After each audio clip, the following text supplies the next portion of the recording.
Hangeul. About Korean alphabet. Who created the Korean alphabet? King Sejong the Great.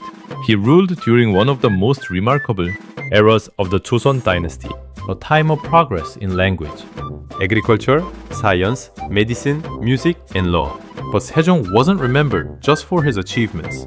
He was remembered for his people. How was Hangul created? Before Hangul, Korea had no writing system of its own. The elite borrowed Chinese characters, but for ordinary people, learning them was nearly impossible. They couldn't read the law. They couldn't defend themselves. They were often treated unfairly, simply because they couldn't read or write. King Sejong saw this injustice and it moved him. So he created something new, a writing system anyone could learn, designed specifically for the sounds of the Korean language. What are the principles of creating Hangul? Hangul was built on three core principles: the shape of the vocal organs, the addition of strokes, and the structure of initial, middle, and final consonants. The consonants were shaped after the vocal organs themselves. The tongue, the throat, the lips, the teeth each became the blueprint for a letter. The vowels, on the other hand, were shaped after the sky, the earth, and the human body. From these basic shapes, more letters were formed simply by adding a stroke. And for the final sound in a syllable, no new letters were needed. Hangul simply reused the initial consonants for simplicity. Vowels. Hangul's vowels represent the sky, the land, and the human form. By adding a small point to these basic shapes, new vowels were born. A, O, O, U. A reflects the sun rising from the east sea, reflects the sun setting in the west. O shows the sun rising above the ground, and U shows the sun setting below it.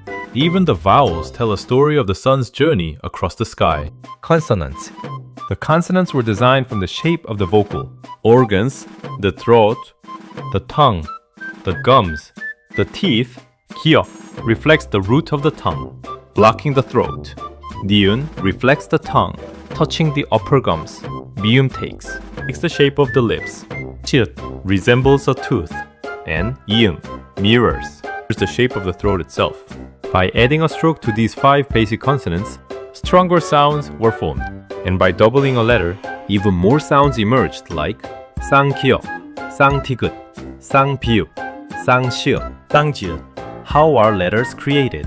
Hangul letters are built in three possible forms: a vowel alone, a consonant plus a vowel, or a consonant, a vowel, and a final consonant. That final consonant is called 받침, the foundation sound beneath the syllable.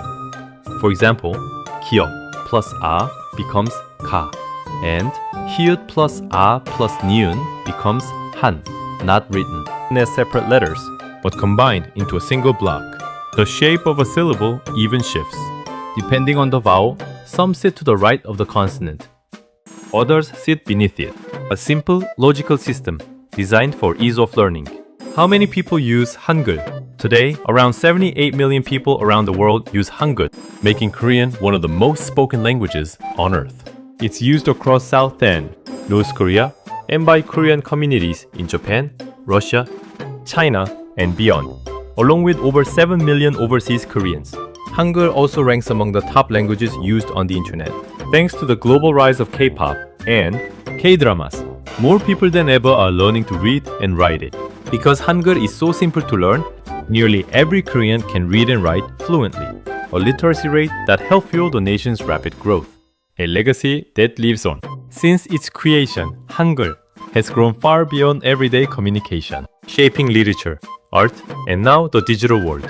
In 1997, UNESCO recognized the 훈민정음 해릴 as a World Heritage Document. And every October 9th, Korea celebrates Hangul Day, honoring a king who believed that knowledge should belong to everyone, not just a few.